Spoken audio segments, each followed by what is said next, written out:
오늘은 아파트를 매수하기 전에 꼭 점검해야 할 사항이죠. 바로 자금 출처 조사와 관련된 이야기를 나눠볼까 합니다. 8월 13일 국토부 보도자료에 따르면 수도권 부동산 시장을 왜곡하는 가격 띄우기 등과 같은 이런 불법 행위를 집중 조사하겠다라는 계획을 밝혔는데요. 이 내용에 따르면 국토부와 금융위, 국세청 그리고 지자체가 합동으로 현장 점검반을 가동해서 조사를 실시한다고 하는데요. 특히 올해 수도권의 주택거래 신고분에 대해서는 전수조사를 하겠다라고 밝힌 바 있습니다. 그리고 이때 위법, 의심거래에 대해서는 3차에 걸쳐서 정밀 기획조사를 실시할 예정이라고 밝혔습니다. 우리 세금 측면에서는 이제 불법 증여, 편법 증여가 문제가 될 것으로 예상이 되는데요. 결국 핵심은 부동산 취득 자금에 대해서 자금 출처를 얼마나 잘 마련하느냐가 관건이 될 것 같습니다. 아파트를 취득하고 실거래가 신고를 하게 되면 자금 조달 계획서를 제출하셔야 되는데요. 자금 출처 조사는 크게 한국부동산원에서 실시하는 조사와 국세청에서 실시하는 조사로 나뉘게 됩니다.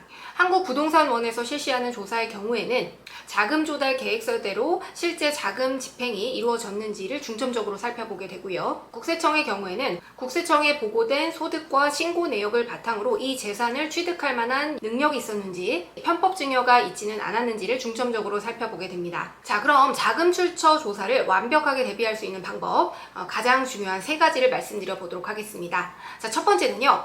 부동산 자금을 집행하는 부동산 전용 통장을 만드셔야 됩니다. 부동산 자금 출처 조사의 경우에는 가계약금을 입금한 날로부터 2주 전, 그리고 잔금을 지급한 뒤 2주 후까지의 모든 거래 내역을 입증하도록 되어 있는데요. 기존의 생활비 통장이나 사업자 통장을 통해서 부동산을 거래하게 되면 거래 내용이 많고 복잡하기 때문에 이 부분들을 일일이 입증하려면 나중에 아주 애를 먹을 수 있습니다. 따라서 부동산 자금을 집행하는 전용 통장을 만드셔서 여기로 이제 가계약금과 계약금, 중도금, 잔금을 입금을 시키신 다음에 각 입금 내역과 관련해서 입증 가능한 출처를 만들어 두셔야 됩니다. 특히 이때 주의해야 할 점은요. 본계약금이 아니라 가계약금을 기준으로 2주 전부터 거래 내역을 살펴보기 때문에 자금 계획을 먼저 세우시고 가계약금을 입금해야 된다는 점을 주의하셔야 되겠습니다.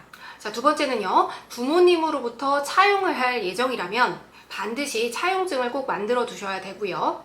2억까지는 무이자로 해도 증여세가 나오지 않냐 이런 질문들을 많이 주시는데요. 사실 이런 경우에는 증여냐 차용이냐 이런 것들을 다툴 때 무이자로 하게 되면 증여가 아니라는 것을 입증하기가 굉장히 어렵습니다. 따라서 저는 이제 금액에 상관없이 무이자로 하기보다는 웬만하면 소정의 이자를 지급하실 수 있도록 추천을 드리고요. 여력이 되는 만큼 원금도 상환을 하시라라고 말씀을 드립니다. 타인으로부터 돈을 빌리는 만큼 혹은 그것보다 더욱더 빡세게 이자 지급 등과 같은 관리가 이루어져야 되겠고요. 또 차용증을 작성한 다음에 이것을 이제 공증을 받거나 아니면 내용 증명을 보내거나 이런 방법도 있지만 최근 판례나 아니면 예규 같은 것들을 보면 이런 공증을 받아도 부인되는 사례가 있어요. 그래서 저 같은 경우에는 등기소에 가셔서 웬만하면 확정일자를 받을 수 있도록 추천을 드리고 있습니다.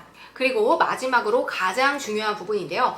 부동산 구매를 계획하시는 분들이라면 최소 2-3년 전부터는 소득에 대한 관리가 필수적입니다. 세금은 안 내고 싶고 부동산은 사고 싶고 이런 욕심쟁이 분들은 부동산 자금 출처 대상이 선정될 가능성이 굉장히 높습니다. 따라서 세금을 좀 내더라도 소득을 좀 높여서 신고를 함으로써 자금 출처를 만들어 주셔야 되겠고요. 세금을 많이 내면, 즉 소득을 높여서 신고를 하게 되면 추후에 대출도 용이해지고 부동산도 취득할 수 있기 때문에 장기적으로는 훨씬 더 좋은 경우가 많습니다.